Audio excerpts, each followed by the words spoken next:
TV 24 news ವಾಹಿನಿಗೆ ಸ್ವಾಗತ. Congress, BJP ಹಾಗೂ ಜೆಡಿಎಸ್ ಪಕ್ಷಗಳ ನಾಯಕರಿಗೆ ಬಿಗ್ ಟಾಂಗ್ ಕೊಟ್ಟ ನಟ ಅಹಿಂಸಾ ಚೇತನ್ ಜೊತೆ ಪತ್ರಕರ್ತ ಬಸವರಾಜು ಪೊಲಿಟಿಕಲ್ ಟಾಕ್. ಹೌದು, ನಟ ಅಹಿಂಸಾ ಚೇತನ್ ಅವರೊಂದಿಗೆ ಮೊನ್ನೆ ಬೆಳಗಾವಿಯ ಪರಿವೀಕ್ಷಣಾ ಮಂದಿರದಲ್ಲಿ ನಮ್ಮ ನ್ಯೂಸ್ ಸಮೂಹದ ರಾಜ್ಯ ಉಪಸಂಪಾದಕ ಬಸವರಾಜು ಭೇಟಿಯಾಗಿ ಸಮಗ್ರವಾಗಿ ಮುಕ್ತವಾಗಿ ಸಂವಾದ ಮಾಡಿ ವಿವಿಧ ಪ್ರಶ್ನೆಗಳನ್ನ ಕೇಳಿ ಉತ್ತರ ಪಡೆದರು. ಬೀದರ್ವರೆಗೂ ಸಹ ಸಾಕಷ್ಟು ಜನಪ್ರಿಯತೆ ಹೊಂದಿದ್ದಾರೆ. ಈ ಬಾರಿ ಸಾಕಷ್ಟು ಒಂದ್ ರೀತಿ ಕ್ಷೇತ್ರಾದ್ಯಂತ ಎಲ್ಲೋ ಒಂದ್ ಕಡೆ ತಮಿಳುನಾಡು ಎಲೆಕ್ಷನ್ ಆದ ನಂತರ ಸಿಕ್ಕಾಪಟ್ಟೆ ಆಕ್ಟಿವ್ ಆಗಿದ್ದಾರೆ. ಹಾಗಾಗಿ ಸಾಕಷ್ಟು ವಿಷಯಗಳ ಬಗ್ಗೆ ಚರ್ಚೆ ಮಾಡೋಣ. ಸರ್ ನಮಸ್ತೆ. ನಮಸ್ಕಾರ. ಹೇಳಿ ಸರ್, ಮೊದ್ಲಿಂದನೂ ಸಹ ಒಂದ್ ರೀತಿ ಜನಪರವಾಗಿ ಒಂದ್ ರೀತಿ ಧ್ವನಿ ಎತ್ರಿ, ಮತ್ತೆ ಶೋಷಿತ ವರ್ಗದವರ ಪರವಾಗಿ ಧ್ವನಿ ಎತ್ರಿ. ಸಾಕಷ್ಟು ತಾವು ಮೂಲತಃ ಅಂಬೇಡ್ಕರ್ ಸಿದ್ಧಾಂತಗಳ ಪರ ಧ್ವನಿ ಎತ್ತಿದ್ದವರು. ಹೇಳಿ ಸರ್, ವಿಶೇಷವಾಗಿ ಉತ್ತರ ಕರ್ನಾಟಕದ ಬಗ್ಗೆ ಯಾಕೆ ತಮ್ಗೆ ಅಭಿಮಾನ ಬಂತು? ನಮ್ಮ ಮೂಲ ಉದ್ದೇಶ ಒಂದು ಸಮಾಜ ನಿರ್ಮಾಣ ಮಾಡೋದು. ನಾವು ಸಮಾಜ ಕಟ್ಟಬೇಕು ಅಂದ್ರೆ ಎಲ್ಲಾ ರೀತಿ ಸಮಾನತೆ ಬೇಕು. ಜಾತಿ, ಲಿಂಗ, ವರ್ಗ, ಭಾಷೆ, ಉದ್ಯೋಗ, ಸಾಂಸ್ಕೃತಿಕ, ಶೈಕ್ಷಣಿಕ, ಆರೋಗ್ಯ, ಕ್ರೀಡೆ, ಅದ್ರ ಜೊತೆ ಭೌಗೋಳಿಕವಾದ ನ್ಯಾಯನೂ ಬೇಕಾಗತ್ತೆ. ನಮಗೆ ನಾವು ಫೋಕಸ್ ಮಾಡ್ತಿರೋ 15 ವರ್ಷದಿಂದ ನಾನು ಚಳವಳಿಲಿದ್ದೀನಿ. ಹೆಚ್ಚಾಗಿ ಎಲ್ಲಿ ನಮಗೆ ಜಾಸ್ತಿ ನಿರ್ಲಕ್ಷ್ಯ ಆಗಿದೆಯೋ, ಎಲ್ಲಿ ಜಾಸ್ತಿ ಶೋಷಿತರಿದ್ದಾರೋ, ಎಲ್ಲಿ ಜಾಸ್ತಿ ಸಾಮಾಜಿಕ, ಆರ್ಥಿಕ, ಶೈಕ್ಷಣಿಕವಾಗಿ ಹಿಂದುಳಿದಿದ್ದಾರೋ ಆ ಭಾಗಕ್ಕೆ ಹೋಗಿ ಅದರ ಏಳಿಗೆ ನಮ್ಮ ಪ್ರಯಾರಿಟಿ ಆಗಬೇಕು. ಸೊ ಆ ಕಾರಣಕ್ಕೆ ನಾನು ಕಿತ್ತೂರು ಕರ್ನಾಟಕ, ಕಲ್ಯಾಣ ಕರ್ನಾಟಕ, ಮಧ್ಯ ಕರ್ನಾಟಕ, ಇಡೀ ಉತ್ತರ ಕರ್ನಾಟಕಕ್ಕೆ ಮೇಜರ್ ಫೋಕಸ್ ಕೊಡೋದು ನಮ್ಮ ಉದ್ದೇಶ. ಬೆಂಗಳೂರು ಇವಾಗ ಏನ್ ನಡೀತಾ ಇದೆ, ಬೆಂಗಳೂರಿನಲ್ಲಿ ಪ್ರಭಾವಿಗಳು ಅವ್ರ ಮಕ್ಕಳು ಮೊಮ್ಮಕ್ಕಳೇ ಬೆಳೀತಾ ಇದ್ದಾರೆ, ಅವ್ರಿಗೆ ಎಲ್ಲ ಲಾಭ ಸಿಗ್ತಾ ಇದ್ದಾರೆ. ಅದನ್ನ ಇಟ್ಕೊಂಡು ಬೆಂಗಳೂರಿನ ಇದ್ದಿದ್ದನ್ನ ಇನ್ನೂ ನಾಶ ಮಾಡ್ತಾ ಇದ್ದಾರೆ. ಈ ಬೇರೆ ಬೇರೆ ಬಿಡದಿ ಟೌನ್ಶಿಪ್ ಆಗಿರ್ಬೋದು, ದೊಡ್ಡ ದೊಡ್ಡ ಟನಲ್ ಪ್ರಾಜೆಕ್ಟ್ಗಳಾಗಿರ್ಬೋದು, ಇದೆಲ್ಲ ನಾಶ ಮಾಡ್ತಾ ಇದ್ದಾರೆ. ಅದನ್ನ ನೀವು ಮಾಡದೆ ಆ ನಿಜವಾಗ್ಲೂ ದುಡ್ಡನ್ನ ಏನ್ ಪ್ರಭಾವಿಗಳಿಗೆ ಬೇರೆ ಬೇರೆ ತರ ಕನ್ಸ್ಟ್ರಕ್ಷನ್ ಬಿಲ್ಡರ್ಸ್ ಹೋಗ್ತಾ ಇದೆಯೋ ಅದನ್ನ ರೀಡೈರೆಕ್ಟ್ ಮಾಡಿ ಇಡೀ ಉತ್ತರ ಕರ್ನಾಟಕಕ್ಕೆ, ಅಖಂಡ ಕರ್ನಾಟಕಕ್ಕೆ, ನಾವು ಕಿತ್ತೂರು ಕಲ್ಯಾಣ ಕರ್ನಾಟಕಕ್ಕೆ ಫೋಕಸ್ ಮಾಡಿ ಇಲ್ಲಿ ಈ ಭಾಗದ ಏಳಿಗೆಗೋಸ್ಕರ, ಈ ಭಾಗದ ಜನರ ಅಭಿವೃದ್ಧಿಗೋಸ್ಕರ, ಈ ಭಾಗದ ಯುವಕರ ಉದ್ಯೋಗಕ್ಕೋಸ್ಕರ ಅದನ್ನ ನೀವು ಫೋಕಸ್ ಮಾಡಿದ್ರೆ ಅವಾಗ ಕರ್ನಾಟಕ ಬಲಿಷ್ಠ ಆಗತ್ತೆ.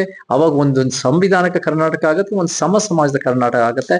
ಅವಾಗ ನಮಗಾಗಿರೋ ಅನ್ಯಾಯಗಳು ಮುಂದಿನ ತಲೆಮಾರುಗಳು ಆಗದಿರೋ ನಾವು ಪ್ರಾಮಾಣಿಕ ಪ್ರಯತ್ನ ಮಾಡ್ಬೋದು.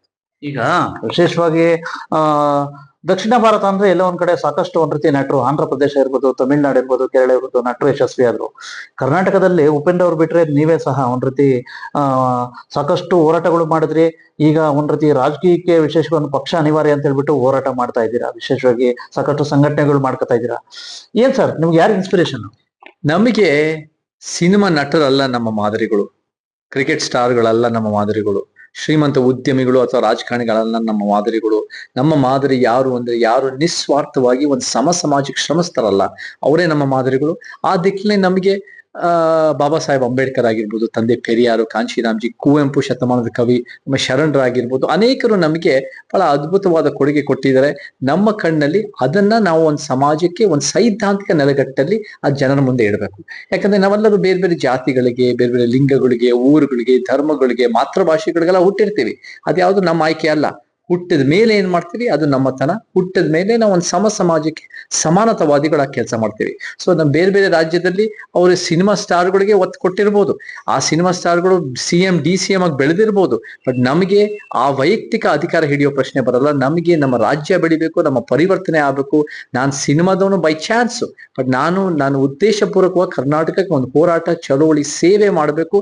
ಒಂದು ಉತ್ತಮ ಸಮಾಜಕ್ಕೆ ನನಗೂ ಸ್ವಲ್ಪ ಅದು ಕೊಡುಗೆ ಕೊಡಬೇಕು ವಾಪಸ್ಸು ಅನ್ನೋ ಉದ್ದೇಶದಲ್ಲಿ ನಾನು ಬಂದಿರೋದು. ಸೊ ಆ ದಿಕ್ಕಿನಲ್ಲಿ ಕರ್ನಾಟಕದವರು ಯಾವ ಸಿನಿಮಾ ಸ್ಟಾರ್ಗಳೆಲ್ಲ ನಂಬೋರಲ್ಲ. ಕರ್ನಾಟಕದಲ್ಲಿ ನಿಜವಾಗ್ಲೂ ಜನಪರವಾಗಿ, ಚಳುವಳಿಗಳ ಪರವಾಗಿ ನಿಜವಾಗ್ಲೂ ಸತ್ಯ ನೋಡೋದು, ಈ ಅನ್ಯಾಯದ ವ್ಯವಸ್ಥೆನ ಪ್ರಶ್ನೆ ಮಾಡ್ಬೇಕು. ಯಾಕಂದ್ರೆ ಇವತ್ತು ನಾವು ಯಾವ ಜಾತಿಯವ್ರ ವಿರುದ್ಧ ಅಲ್ಲ, ಯಾವ ಧರ್ಮ ಭಾಷಿಕರ ವಿರುದ್ಧ ಅಲ್ಲ, ನಾವು ಯಾರ ವಿರುದ್ಧ ಇದೀವಿ ಅಂದ್ರೆ ಈ ಅಸಮಾನತೆ ಮತ್ತು ಅನ್ಯಾಯದಲ್ಲಿ ಕೂಡಿರೋ ವ್ಯವಸ್ಥೆ. ಸೊ ಆ ವ್ಯವಸ್ಥೆ ವಿರುದ್ಧ 7 ಕೋಟಿ ಕರ್ನಾಟಕದವ್ರು ಗಟ್ಟಿಯಾಗಿ ನಿಂತು ನಾವು ಒಂದು ಪರಿವರ್ತನೆ ತರಬೇಕು. ಅದೇ ನಮ್ಮ ಸಂವಿಧಾನ ಹೇಳುತ್ತೆ ಅಂತ ನಾ ಹೆಮ್ಮೆಯಿಂದ ಹೇಳ್ತೀನಿ. ಕರ್ನಾಟಕದಲ್ಲಿ ವಿಶೇಷ ಸಾಕಷ್ಟು ಪಕ್ಷಗಳಿದೆ, ಕಾಂಗ್ರೆಸ್, ಬಿಜೆಪಿ, JDS, ಸಾಕಷ್ಟು ರಾಜಕಾರಣಿಗಳಿದ್ದಾರೆ. ಸಾಕಷ್ಟು ರಾಜಕಾರಣಿಗಳನ್ನ ನೋಡಿದೀರಾ. ಏನ್ ಸರ್ ಏನಾದ್ರು ರಾಜಕಾರಣಿಗಳಿಂದ ಏನಾದ್ರು ತೃಪ್ತಿ ಇದೆಯಾ? ವಿಶೇಷವಾಗಿ ನನ್ ಖಂಡಿತ ತೃಪ್ತಿ ಇಲ್ಲ. ನಮ್ಗೇನಾಗತ್ತೆ ಅಂದ್ರೆ ಈ ರಾಜಕಾರಣಿಗಳು ಎಷ್ಟೋ ಒಂದು ಅವ್ರ ವೈಯಕ್ತಿಕ ಲಾಭಕ್ಕೋಸ್ಕರನೋ ಅಥವಾ ಪಕ್ಷದ ಒತ್ತಡಗಳಿಗೋಸ್ಕರನೋ ಅಥವಾ ಅವರು ಒಂದು ರೀತಿ ಈ ವ್ಯವಸ್ಥೆನ ಒಂದು ಬಿಸ್ನೆಸ್ ರೀತಿನಲ್ಲಿ ನೋಡ್ತಾ ಇದ್ದಾರೆ. ಎಷ್ಟೋ ರೀತಿನ ನಮ್ಮ ಬೇರೆ ಬೇರೆ ಮುಖ್ಯಮಂತ್ರಿ ದೃಷ್ಟಿಕೋನದಿಂದ ನೋಡಿದ್ರೆ, ಆ ರೀತಿ ನೋಡಿದ್ರೆ ನಮ್ಮ ರಾಜ್ಯಕ್ಕೆ ಒಳ್ಳೇದಾಗಲ್ಲ. ಯಾರಿಗೆ ಒಳ್ಳೇದಾಗತ್ತೆ ಅಂದ್ರೆ ಈ ದೊಡ್ಡ ದೊಡ್ಡ ಬಂಡವಾಳಶಾಹಿಗಳು, ದೊಡ್ಡ ದೊಡ್ಡ ಬಿಲ್ಡರ್ಗಳು, ಕಾಂಟ್ರಾಕ್ಟರ್ಸ್, ಲ್ಯಾಂಡ್ ಮಾಫಿಯಾಗಳು, ಮೈನಿಂಗ್ ಮಾಫಿಯಾಗಳು, ಅವ್ರಿಗೆಲ್ಲ ಒಳ್ಳೇದಾಗದೆ ಸಮಾಜಕ್ಕೆ ಒಳ್ಳೇದಾಗಲ್ಲ, ಸಂವಿಧಾನ ಎತ್ತಿ ಹಿಡಿಯಲ್ಲ. ಅವರೆಲ್ಲ ಒಳ್ಳೇದಾದ್ರೆ ದುಡ್ಡಿರೋರೇ ಲಾಭ ಪಡ್ತಾ ಇರ್ತಾರೆ, ಬೇರೆ ಇನ್ನೆಲ್ಲರಿಗೂ ಬೇರೆ ಬೇರೆ ಹಂತಕ್ಕೆ ಅನ್ಯಾಯ ಆಗ್ತಾ ಇರುತ್ತೆ. ನಾವೇನ್ ಮಾಡ್ಬೇಕು ಅಂದ್ರೆ, ಏನ್ ಬಹುಶಃ ಈ ರಾಜಕಾರಣಿಗಳು ಅವ್ರು ಮೂಗ್ ನೇರಕ್ಕೆ ಮಾಡಿದಾರಲ್ಲ, ಅದನ್ನೆಲ್ಲ ಉಲ್ಟಾ ಮಾಡಿ ನಿಜವಾಗ್ಲೂ ಜನಪರವಾಗಿ ಮಾಡ್ಬೇಕು, ಒಂದು ಸಮಾಜಕ್ಕೆ ಪರವಾಗಿ ಮಾಡ್ಬೇಕು. ಯಾರು ಜಾಸ್ತಿ ಪಡೆದಿದ್ದಾರೋ ಅವ್ರು ಜಾಸ್ತಿ ವಾಪಸ್ ಕೊಡ್ಬೇಕು, ಯಾರು ಜಾಸ್ತಿ ವಂಚಿತರೋ ಜಾಸ್ತಿ ಪಡಿಬೇಕು. ಅವಾಗ ಒಂದು ಸಮಾಜ, ಸಮಾನತೆ, ನ್ಯಾಯ, ವೈಜ್ಞಾನಿಕತೆ ಸಮಾಜ ಕಟ್ಬೋದು. ನಮ್ಮ ಸಂವಿಧಾನ ಹೇಳೋದು ಒಂದು ಪಕ್ಷ ಹೊರಗಿಟ್ಟು ನಾವು ಅಧಿಕಾರ ಬರ್ಬೇಕಲ್ಲ. ನಮ್ಮ ಸಂವಿಧಾನ ಹೇಳೋದು ಒಂದು ಉತ್ತಮ ಸಮಾಜ ಕಟ್ಟಿ ಅದೇ ಒಂದು ಸಮಾಜ ಅಂತ ಹೆಮ್ಮೆಯಿಂದ ಹೇಳ್ತೀವಿ. ಈಗ ತಾವು ಹುಟ್ಟಿನಿಂದಲೇ ಸಿನಿಮಾ ನಟರು ವಿಶೇಷವಾಗಿ ಸಾಕಷ್ಟು ಹೋರಾಟಗಳನ್ನ ರೂಪಿಸಿದ್ರಿ, ಯಶಸ್ವಿ ಆದ್ರಿ, ಸಾಕಷ್ಟು ಅಷ್ಟೇ ವಿರೋಧಗಳನ್ನ ಕಟ್ಕೊಂಡ್ವಿ, ಟೀಕೆ ಟಿಪ್ಪಣಿ ವಿಮರ್ಶೆಗಳು ಇರ್ತಾ ಇದ್ವು. ಇಂಥ ಸಂದರ್ಭದಲ್ಲಿ, ಈಗಿನ ಸಂದರ್ಭದಲ್ಲಿ ಒಬ್ಬ ಜನಸಾಮಾನ್ಯ ಯುವಕ, ಒಂದ್ ರೀತಿ ಯುವಕರು ಆಯ್ತು, ಜನಸಾಮಾನ್ಯರು ರಾಜಕೀಯದಲ್ಲಿ ಬೆಳೆಯಕ್ ಸಾಧ್ಯನಾ? ನಮ್ಮ ಜನರಿಗೆ ನಿಜವಾಗ್ಲೂ ಪ್ರಾಮಾಣಿಕವಾಗಿ ಜನಪರವಾಗಿ ಕೆಲಸ ಮಾಡೋ ಜನಸಾಮಾನ್ಯರೇ ನಮ್ಮ ಜನ ನಿಜವಾಗ್ಲೂ ಬೆಳೆಸೋ ಸಾಧ್ಯತೆಗಳು ಬಹಳ ಇದೆ. ಅಂಥದ್ ಮೇಲೆ ಜನ ಅದಕ್ಕೆ ಒಂದು ರೀತಿ ಸಪೋರ್ಟ್ ಕೊಡ್ತಾರೆ, ಬೆಂಬಲ ಕೊಡ್ತಾರೆ, ಪ್ರೀತಿ ವಿಶ್ವಾಸ ಕೊಡ್ತಾರೆ. ನಿಜವಾಗ್ಲೂ ಹೇಳ್ತೀನಿ, ಈ ವ್ಯವಸ್ಥೆನಲ್ಲಿ ಅವ್ರ ಪ್ರಭಾವಿ ತಂದೆ, ಪ್ರಭಾವಿ ತಾತನ ಮಕ್ಕಳು, ಮೊಮ್ಮಕ್ಕಳೇ ಬೆಳೀತಾ ಇರೋದನ್ನ ನಮ್ಮ ವ್ಯವಸ್ಥೆಯಲ್ಲಿ ಬೇಸತ್ತೋಗ್ಬಿಟ್ಟಿದ್ದಾರೆ. ಕುಟುಂಬ ರಾಜಕೀಯ ಯಾವುದೇ ಕಾರಣಕ್ಕೂ ಸಮಾಜ ಒಪ್ತಾ ಇಲ್ಲ. ಆದ್ರೆ ಬೇರೆ ಆಪ್ಷನ್ಗಳಿಲ್ಲ. ನಾನು ಇವಾಗ 224 ಮತಕ್ಷೇತ್ರದಲ್ಲೂ ಕೂಡ ಸಮಾನತೆ ಸಭೆಗಳು ಮಾಡಿ ಅಲ್ಲಿ ಜನ ಹೇಳ್ತಾರೆ, ಎಲ್ಲ ಸಂಘಟನೆಗಳು, ನಾವು ಅಲ್ಲಿ ಹೋಗಿ ಯಾರ ಜೊತೆ ನಾವು ಸಂಪರ್ಕ ಮಾಡ್ತೀವಿ ಅಂದ್ರೆ ಎಲ್ಲ ಚಳುವಳಿಗಳು, ದಲಿತ, ಬಹುಜನ, ರೈತ, ಕಾರ್ಮಿಕ, ಪ್ರಾದೇಶಿಕ, ಮಹಿಳಾ ಸಂಘಟನೆಗಳು, ಪರಿಸರವಾದಿಗಳು, ಭ್ರಷ್ಟಾಚಾರ ವಿರೋಧಿಗಳು, ಯುವಕರ ವಿದ್ಯಾರ್ಥಿ ಸಂಘಟನೆಗಳು, ಯಾರ್ಯಾರೋ ವೈಜ್ಞಾನಿಕವಾಗಿ ಕೆಲಸ ಮಾಡ್ತಾ ಅವರನ್ನು ಸಂಪರ್ಕ ಮಾಡಿದಾಗ ಅವ್ರು ಏನ್ ಹೇಳ್ತಾರೆ ಅಂದ್ರೆ, ನಾವು ಈ ಪಕ್ಷಗಳಿಗೆ ವೋಟ್ ಹಾಕ್ತಿರೋದು ಅವ್ರ ಮೇಲೆ ನಂಬಿಕೆಯಿಂದ ಅಲ್ಲ, ನಾವು ವೋಟ್ ಹಾಕ್ತಿರೋದು ಅನಿವಾರ್ಯತೆಯಿಂದ, ನಮ್ಮ ಬೇರೆ ಆಪ್ಷನ್ಗಳಿಲ್ಲ. ಸೊ ಇವತ್ತು ನಾವು ಕರ್ನಾಟಕಕ್ಕೆ 224 ಮತಕ್ಷೇತ್ರದಲ್ಲಿ ನಿಜವಾದ ಒಂದು ಉತ್ತಮ ಒಂದು ಪರ್ಯಾಯ ಆಪ್ಷನ್ ಕೊಟ್ರೆ ಖಂಡಿತ ನಮ್ಮ ಜನ ಅದಕ್ಕೆ ಸಪೋರ್ಟ್ ಮಾಡ್ತಾರೆ, ಬೆಂಬಲಿಸ್ತಾರೆ, ಅದಕ್ಕೂ ಒಂದು ಅವಕಾಶ ಕೊಡ್ತಾರೆ. ಬಟ್ ನಾವು ಅಂತ ಒಂದು ರೀತಿ ಕೆಲಸ ಮಾಡಬೇಕು, ಅಂತ ಅಭ್ಯರ್ಥಿಗಳು ಗುರುತಿಸ್ಬೇಕು, ಅಂತ ಒಂದು ರೀತಿ ಜನರಿಗೆ ಕನ್ವಿನ್ಸಿಂಗ್ ಆಗಿ ನುಡಿದಂತೆ ನಡೆದು ಜನ ಜೀವನಕ್ಕೆ ಒಳ್ಳೇದು ಮಾಡಿದ್ರೆ ಖಂಡಿತ ಒಂದು ಅವಕಾಶ ಕೊಡ್ತಾರೆ. ಅದನ್ನ ನನಗೆ ಖಂಡಿತ ಭರವಸೆ ಇದೆ ಇದ್ರ ಬಗ್ಗೆ. ನಿಮ್ಮ ಹೋರಾಟಗಳಿಗೆ, ನಿಮ್ಮ ಮನೋಭಾವನೆಗಳಿಗೆ, ನಿಮ್ಮ ಸಿದ್ಧಾಂತಗಳಿಗೆ ಯಾರಾದ್ರೂ ರಾಜ್ಯದಲ್ಲಿ ಹಲವಾರು ಮಂಚೂಣಿ ನಾಯಕರು ಪಕ್ಷೇತರ ಹೊರತುಪಡಿಸಿ ಸಾಕಷ್ಟು ಪಕ್ಷಗಳು ಬೇಸತ್ತಿದ್ದಾರೆ, ಸಾಕಷ್ಟು ರೈತ ಪರ ಹೋರಾಟಗಾರಿದ್ದಾರೆ, ಸಾಕಷ್ಟು ಜನಪ್ರಿಯ ಹೋರಾಟಗಾರಿದ್ದಾರೆ, ಯಾರಾದ್ರೂ ನಿಮ್ಗೆ ಸಪೋರ್ಟ್ ಮಾಡಿದಾರ? ನಮಗೆ 224 ಕ್ಷೇತ್ರಗಳಲ್ಲೂ ಕೂಡ ನಮಗೆ ಎಲ್ಲ ಚಳುವಳಿಗಳು, ಇವಾಗ ತಾನೇ ನಾವು ಕಿತ್ತೂರು ಮುಗಿಸ್ಕೊಂಡು ಅಲ್ಲಿ ಎಲ್ಲ ನಮ್ಮ ರೈತ ಸಂಘಟನೆಗಳು ಗಟ್ಟಿಯಾಗಿ ನಿಂತಿದ್ರು. ಈ ತರ ಖಾನಾಪುರದಲ್ಲಿ ಎಲ್ಲ ಯುವಕರ ಸಂಘಟನೆಗಳು, ಎಲ್ಲ ಚಳುವಳಿ, ಮಹಿಳಾ ಸಂಘಟನೆಗಳು ಬಂದಿದ್ರು. ನಮಗೆ ಬೇರೆ ಬೇರೆ ಸಂಘಟನೆಗಳಲ್ಲೂ ಕೂಡ ಎಲ್ಲ ಚಳುವಳಿಗಳು ಒಗ್ಗಟ್ಟಾಗ್ತಾರೆ. ನಾವೆಲ್ಲರೂ ಜೊತೆಗೆ ಸೇರಿ 7 ಕೋಟಿ ಕರ್ನಾಟಕದ ಸಮಾಜ ನಿಂತ್ಕೊಳ್ಳೋಣ. ನಮಗೆ ರಾಜ್ಯ ಮಟ್ಟದ ಲೀಡರ್ಶಿಪ್ಪೇ ಬೇಕು ಅಥವಾ ಅಥವಾ ರಾಷ್ಟ್ರ ಮಟ್ಟದ ಲೀಡರ್ಶಿಪ್ ಬೇಕು ಅಂತಲ್ಲ. ತಾಲೂಕು ಮಟ್ಟದಲ್ಲಿ ಗಟ್ಟಿಯಾದ ಒಂದು ಪ್ರಾಮಾಣಿಕ ಹೋರಾಟಗಾರರು ಇದ್ದಾರೆ, ಅವ್ರಿಗೆ ಗುರ್ತಿಸಿ, ಅವ್ರಿಗೆ ಶಕ್ತಿ ತುಂಬಿಸಿ, ಅವರ ಪ್ರಕಾರ ಒಳ್ಳೆ ಕ್ಯಾಂಡಿಡೇಟ್ಸ್ ಇಟ್ಟು ನಾವು ಒಂದು ರೀತಿ ವೋಟ್ ಶೇರ್ ತೋಡೋ ಸಾಧ್ಯತೆಗಳಿದೆ. ಅದನ್ನ ನಮ್ಮ ಉದ್ದೇಶ ಇದೆ. ಆ ಒಂದು ರೀತಿ ಒಂದು ಮುಂದಾಲೋಚನೆ ಇದನ್ನ ನಮ್ಮ ಕಾಂಶಿರಾಮ್ ಅವ್ರು ಹೇಳ್ತಾರೆ, ಮೊದಲು ಸೋಲ್ತೀವಿ, ಆಮೇಲೆ ಸೋಲಿಸ್ತೀವಿ, ಆಮೇಲೆ ನಾವು ಗೆಲ್ತೀವಿ. ಇದು ಹಂತವಾಗಿ ಬೆಳೆದ್ರೆ ಗಟ್ಟಿಯಾಗಿರುತ್ತೆ. ಒಂದೇ ರೀತಿ 108 ಸೀಟ್ ಪಡೆದ್ರೆ ಒಂದೇ ರೀತಿ ಬೀಳತ್ತೆ. ಆದ್ರೆ ಹಂತವಾಗಿ ಕಟ್ತಾ ಬಂದ್ರೆ, ಗಟ್ಟಿಯಾಗಿ ಕಟ್ಟಿದ್ರೆ ಅದು ಬಹಳ ದಿನ ಉಳಿಯತ್ತೆ, ಅದು ಗಟ್ಟಿಯಾಗಿ ಉಳಿಯತ್ತೆ ಅಂತ ನಂಬಿಕೆ ನನಗಿದೆ. ಅಹಿಂಸಾ ಚೇತನ್ ಅವ್ರಿಗೆ ಸಾಕಷ್ಟು ಒಂದ್ ರೀತಿ ಎಷ್ಟು ಕೆಲಸ ಮಾಡಿದಾರೋ ಅಷ್ಟೇ ವಿರೋಧಗಳು ಕಟ್ಕೋತಾವ್ರಿ ಸರ್. ವಿಶೇಷವಾಗಿ ಇಂಥ ಸಂದರ್ಭದಲ್ಲಿ ಸಾಕಷ್ಟು ಜನ ಒಂದ್ ರೀತಿ ನಟರ ಅಭಿಮಾನಿಗಳು ಟಾರ್ಗೆಟ್ ಮಾಡಿದ್ದಾರೆ, ಮತ್ತೆ ಜೊತೆಗೆ ರಾಜಕೀಯ ನಾಯಕರು ಟಾರ್ಗೆಟ್ ಮಾಡಿದ್ದಾರೆ. ಇಂಥ ಸಂದರ್ಭದಲ್ಲಿ ಅವನ್ನೆಲ್ಲ ಮೀರ್ ಬೆಳೆದತಕ್ಕಂಥ ತಾಕತ್ತಿದೆಯಾ? ನಮಗೆ ಕರ್ನಾಟಕದ ಜನರಿಗೆ ಸತ್ಯದ ಪರವಾಗಿ ಎಂದೆಂದಿಗೂ ನಿಂತಿರ್ತಾರೆ. ಇದು ನಟ ಚೇತನ್ ಪರವಾಗಿ ಅಥವಾ ಅಹಿಂಸಾ ಚೇತನ್ ಪರವಾಗಿ ನಿಂತ್ಕೊಳ್ಳೋ ಪ್ರಶ್ನೆ ಬರಲ್ಲ. ಇಲ್ಲಿ ಯಾವ್ದು ಸತ್ಯ ಇದೆಯೋ, ಯಾವ್ದು ಸಮಾಜ ಒಳಿತಿಗಾಗಿದೆಯೋ, ಯಾವ್ದು ವೈಜ್ಞಾನಿಕವೋ ವೈಚಾರಿಕವಾಗಿದೆಯೋ ಅದನ್ನ ಜನ ಬೆಂಬಲಿಸ್ತಾರೆ. ಅದನ್ನ 15 ವರ್ಷದಲ್ಲಿ ನನ್ನ ವಿವಾದಗಳು ಆಗಿದ್ರು ಕೂಡ ಆ ವಿವಾದಗಳು ಮೀರ್ ಬಂದಿದ್ದೀನಿ. ಯಾಕಂದ್ರೆ ಜನ ನಮ್ ಜೊತೆ ಬೆಂಬಲವಾಗಿ ಸತ್ಯದ ಪರವಾಗಿ ನಿಂತಿದ್ದಾರೆ. ಆ ಒಂದು ರೀತಿ ಅರಿವು ಬಹಳ ಇದೆ, ಪ್ರಜ್ಞಾವಂತ ಜನರು ಬಹಳ ಇದ್ದಾರೆ, ಆ ಪ್ರಬುದ್ಧತೆ ಬಹಳ ಇದ್ದಾರೆ. ಆದ್ರೆ ಆ ಪ್ರಬುದ್ಧತೆ ಜನರಲ್ಲಿ ಇದ್ರೂ ನಮ್ಮ ಆಳುವ ಶಕ್ತಿಗಳು ರಾಜಕಾರಣಿಗಳಲ್ಲಿ ಇಲ್ವಲ್ಲ. ಅದಕ್ಕೆ ನಾವು ಪರ್ಯಾಯ ಶಕ್ತಿ ಕಟ್ಟೋದು ಬಹಳ ಮುಖ್ಯ ಆಗತ್ತೆ. ಯಾಕಂದ್ರೆ ಆ ಒಂದು ಮುಂದಾಲೋಚನೆ ಇರೋದು ಬರೀ ಜನರಲ್ಲಿ ಇರಬಾರ್ದು. ಕಾನೂನು ರೂಪಿಸೋರು, ನೀತಿ ಯೋಜನೆ ತರೋರು, ನಾವು ದೇಶ ನಿರ್ಮಾಣ ಮಾಡೋರು, ಅವರೆಲ್ಲರೂ ಕೂಡ ಆ ಮುಂದಾಲೋಚನೆ ಇಟ್ಕೊಂಡು ಕಟ್ಟಬೇಕು. ಅಂತ ಅವಕಾಶಗಳು ಖಂಡಿತ ಬೆಳಗಾವಿನಲ್ಲಿ ಬಹಳ ಜನ ಪ್ರಬುದ್ಧರಿದ್ದಾರೆ, ಬಹಳ ಜನ ವಿಚಾರವಂತರಿದ್ದಾರೆ. ಜೀವನಲತಾ ಮೇಡಮ್, ನಮ್ಮ ಎಲ್ಲ ಜನಪರವಾಗಿ ಕಾಳಜಿ ಇರೋರು ನಮ್ಮ ಟೀಮ್ಗಳೆಲ್ಲ ಇದ್ದಾರೆ. ನಾವೆಲ್ಲರೂ ಸೇರಿ ಒಂದು ಸಮಾಜ ನಿರ್ಮಾಣ ಮಾಡಿದ್ರೆ ಅವಾಗ ಸಂವಿಧಾನ ನಿಜವಾಗ್ಲೂ ಎತ್ತಿ ಹಿಡಿತೀವಿ ಅಂತ ಹೇಳಕ್ ಇಷ್ಟ. ಕರ್ನಾಟಕದ ವಿಶೇಷವಾಗಿ ಸಾಕಷ್ಟು ಉದ್ದಗಲಕ್ಕೂ ಹೋರಾಟ ಮಾಡ್ತಾ ಇದ್ದೀರಾ, ವಿಶೇಷವಾಗಿ ಸಾಕಷ್ಟು ಸಂಚಾರ ಮಾಡಿದ್ದೀರಾ. ತಮಿಳುನಾಡಿನ ಟಿವಿಕೆ ವಿಜಯ ರೀತಿ ನೀವು ಯಶಸ್ವಿ ಆಗ್ತೀರಾ 2028ಕ್ಕೆ? ನೋಡಿ, ನಮ್ಮ ಉದ್ದೇಶ ಒಂದು ಪರ್ಯಾಯ ಕಟ್ಟೋದು ನಮ್ಮ ಉದ್ದೇಶ. ಆದ್ರೆ ನಾನು ಯಾವ ಎಲೆಕ್ಷನ್ ನಿಂತ್ಕೊಳ್ಳೋನಲ್ಲ, ಮಿನಿಸ್ಟರ್ MLA MP ಆಗೋನು ವೈಯಕ್ತಿಕ ಪೊಲಿಟಿಕಲ್ ಪವರ್ ಬಯಸುವನಲ್ಲ.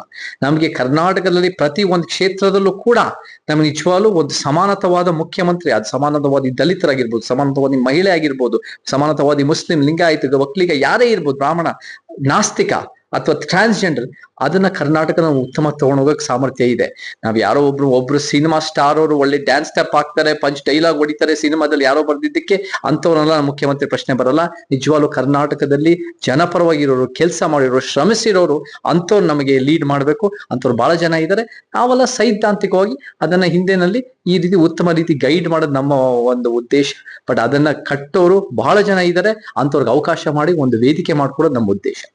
ಕೊನೆಯ ಪ್ರಶ್ನೆ, ಇವತ್ತಿಗೂ ಸಹ ಒಂದ್ ರೀತಿ ಜಾತಿ ಪದ್ಧತಿ ಇದೆ, ಮತ್ತೆ ಅಸಮಾನತೆ ಇದೆ. ಸಾಕಷ್ಟು ಒಂದ್ ರೀತಿ ಕೆಲವು ರಾಜಕಾರಣಿಗಳು ಬರೇ ಅವರ ಒಂದು ಪಬ್ಲಿಸಿಟಿಗೆ ಮಾತ್ರ ಮಾಡ್ಕೋತಾರೆ. ಆದ್ರೆ ನಿಜವಾಗೂ ವಾಸ್ತವಕ್ಕೆ ಜಾತಿ ಪದ್ಧತಿ, ಅಸಮಾನತೆ ಹೋಗ್ಲಾಡಕ್ ಸಾಧ್ಯನಾ ಈ ಇಂತಹ ಸಂದರ್ಭದಲ್ಲಿ? ನಾವೊಂದು ಪ್ರಾಮಾಣಿಕ ಪ್ರಯತ್ನ ಮಾಡಿದ್ರೆ ಖಂಡಿತ ಅದನ್ನ ಕಿತ್ತಾಕ್ಬೋದು.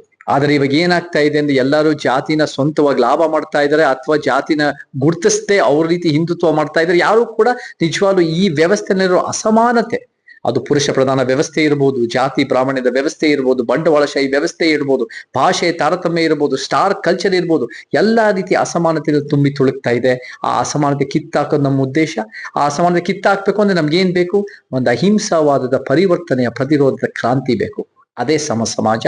ಆ ಸಮ ಸಮಾಜ ನಾವು ಕಟ್ಟಕ್ಕೆ ನಾವೆಲ್ಲರೂ ಜೊತೆಗೆ ಸೇರಿದ್ರೆ ಖಂಡಿತ ಸಾಧ್ಯ ಉಂಟು. ಕಷ್ಟ, ಬಟ್ ಅಸಾಧ್ಯ ಇಲ್ಲ. ನಾವ್ ಎಷ್ಟು ಮಾಡಕ್ಕಾಗತ್ತೆ ಒಂದು ಪ್ರಾಮಾಣಿಕ ಪ್ರಯತ್ನ, ಆ ಪ್ರಾಮಾಣಿಕ ಪ್ರಯತ್ನ ಮಾಡಿ ಮುಂದುವರ್ಸೋದು ನಮ್ಮ ಉದ್ದೇಶ.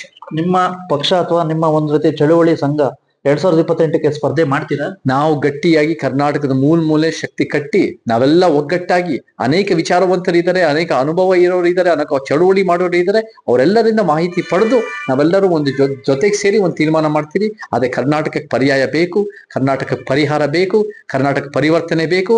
ಅದು ಸಮ ಸಮಾಜದಲ್ಲಿ ಖಂಡಿತ ಇದೆ. ಇವತ್ತು ನಮಗೆ ಪಾಲಿಟಿಕ್ಸು ಬೇಕು.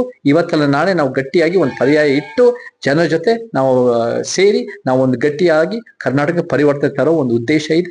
ಹಂತವಾಗಿ ಜನರಿಂದ ಕಲಿತು ಅದನ್ನ ಮುಂದೆ ತಗೊಂಡೋಗೋ ನಮ್ಮ ಉದ್ದೇಶ. ಇವಿಷ್ಟು ಅಟೋಶಿಕರೇ ಗೊತ್ತಾಯ್ತಲ್ಲ. ಮಾನ್ಯ ಜನಪ್ರಿಯ ಸಿನಿಮಾ ನಟರು, ವಿಶೇಷವಾಗಿ ಸಾಕಷ್ಟು ಒಂದ್ ರೀತಿ ಅಸಮಾನತೆ, ಮೌಢ್ಯತೆ ಮತ್ತೆ ಶೋಷಿತ ವರ್ಗದ ಪರ ಸದಾ ಧ್ವನಿ ಎತ್ತಿರ್ತಕ್ಕಂತ ನಟ ಅಹಿಂಸಾ ಚೇತನ್ ಅವರ ಅಭಿಪ್ರಾಯ. ನಮಸ್ಕಾರ. Thank you Basavaraj. ನಮಸ್ಕಾರ. Thank you. Thank you Basavaraj.